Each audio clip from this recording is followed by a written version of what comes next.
Здравствуйте! Сейчас покажу, как разводится костер зимой на снегу. Я уже заранее заготовил себе сухой растопки в виде бересты и маленьких еловых веточек. И также подготовил два масштабных бревна за мной, которые будут служить основой для костра. Прежде всего, когда вы собираетесь сделать костер, убедитесь, что в том районе, куда вы идете, это вообще разрешено.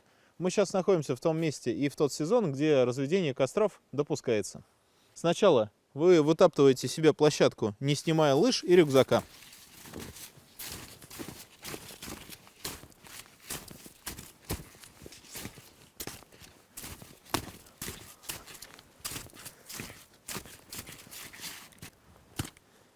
После этого можно снять рюкзак и снять лыжи.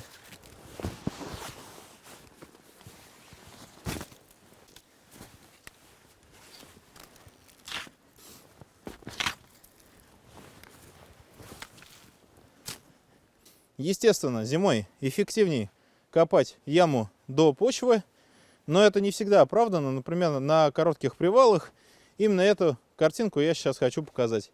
Для того, чтобы угли не тухли и не падали на снег, лучше всего вниз положить несколько мощных и можно, кстати, гнилых или полусырых бревен и на них уже делать костер.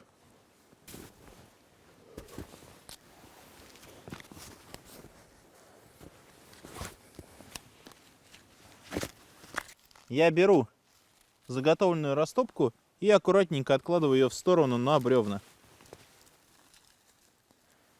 Такого небольшого количества дров мне уже хватит, чтобы просто погреться или сделать себе кружку чая.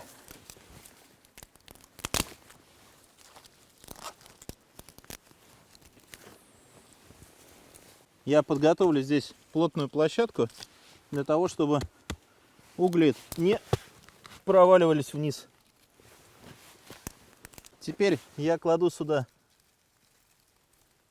бересту. Я никогда не стесняюсь с количеством бересты, потому что чем у вас больше растопки, тем с ней проще работать. С огнем я, естественно, буду работать без перчаток.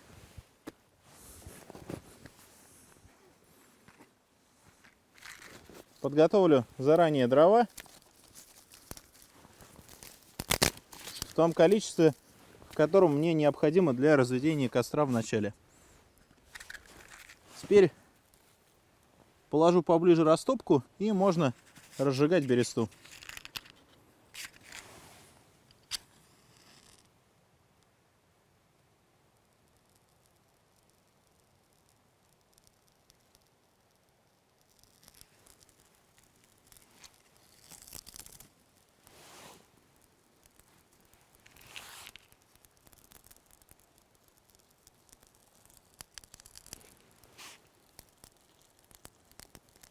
Даю ей нормально разгореться и кладу сверху неплотно свернутую растопку.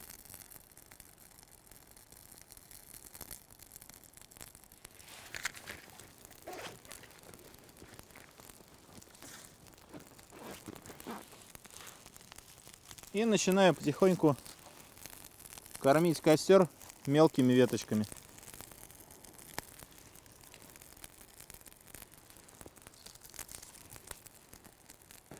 Я располагаю дрова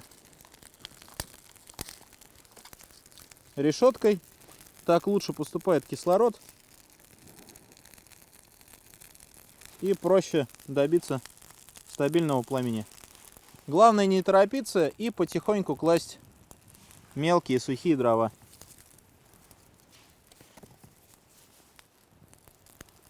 Существует несколько видов костров. Самый популярный костер зимой — это нодия. Я сейчас показываю именно технологию разведения костра, такого для отдыха, и который очень хорошо работает на коротких привалах. Подходите к разведению костра разумно, не нарушайте правила посещения национальных парков и заповедников, учитесь обращаться с огнем, и тогда он будет приносить вам удовольствие. Чаще ходите в лыжные походы, не мерзните, собирайтесь в компании, ездите в лес, подписывайтесь на наш канал, задавайте нам вопросы. До новых встреч!